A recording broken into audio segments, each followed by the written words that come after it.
Mostra aqui atrás também. Tá.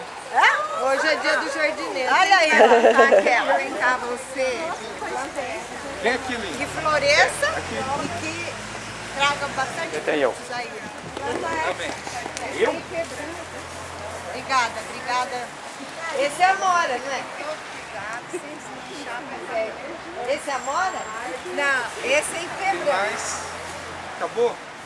Cada folha diferente. Você é bananeira, Marli.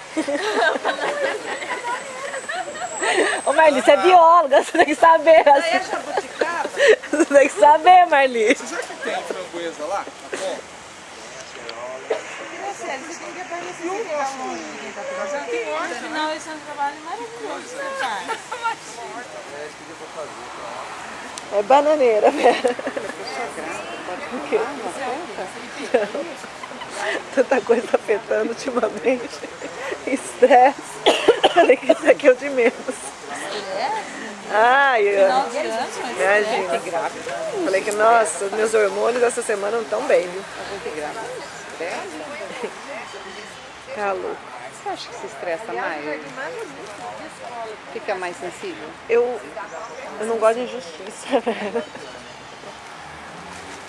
Falei, ontem você viu, chegando no conselho, eu falei, tá brigado real pro Gentil?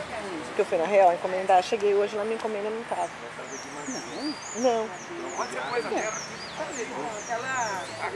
Tava uma zona.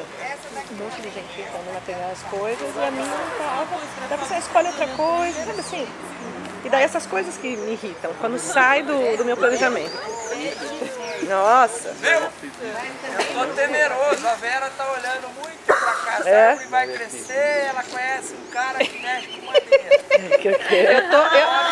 Ó, a previsão do futuro aqui, Assim, ó. vai virar uma escrivaninha essa.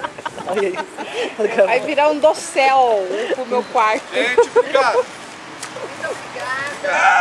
Você não sabe quando, né?